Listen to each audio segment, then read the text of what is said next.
exactly. leaving the country, never even caring about the Americans that were hurt and the families that were grieving. They want everybody vetted now before we deport them, right? But when millions were coming across, they didn't care about any vetting. It was just literally within minutes, they'd be arrested by Border Patrol, boom, they're out, they're on a bus heading somewhere across the country. Unbelievable. Well, here's some of those ICE roundups that you were talking about. Yeah.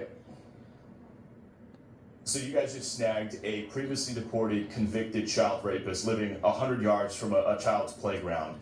Is that unusual out here? Not in Massachusetts, it's not unusual. Due to the open border policies, we are finding that plenty of people who have been previously deported and committed heinous crimes and were removed from the country are now back here, just living among us. They also arrested this Colombian illegal alien, facing pending charges for sexual assault of a child. This Dominican alien with a drug trafficking conviction who is now facing local charges for fentanyl distribution. Your message for the politicians who continue to fight you guys?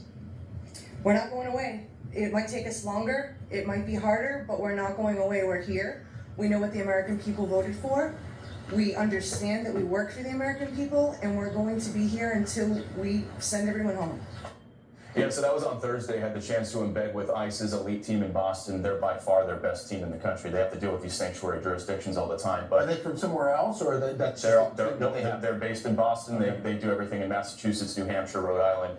But obviously, all the sanctuary areas in Boston are a huge problem for them. Within like 3 or 4 hours, take a look at this graphic right here. These are some of the people they arrested while we were with them. There was a Salvadoran on El Salvador's most wanted list with an Interpol red notice out for aggravated murder, kidnapping, and robbery. You had a convicted child rapist from El Salvador, previously deported, living right next to a playground, I would add. You had another guy arrested for child sexual assault. He was from Colombia. You had another Guatemalan arrested for rape. You had a fentanyl trafficker from the Dominican Republic.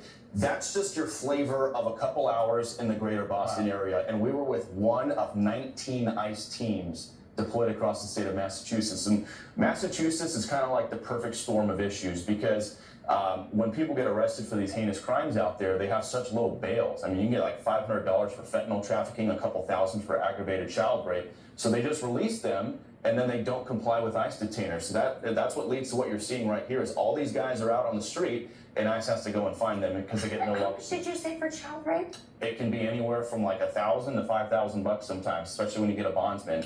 We've seen some fentanyl traffickers in Massachusetts get a bond of $500 or no bail whatsoever. Wow. It's ridiculous. It's absolutely ridiculous. It must be really crazy as a reporter covering this as long as you have to come across like you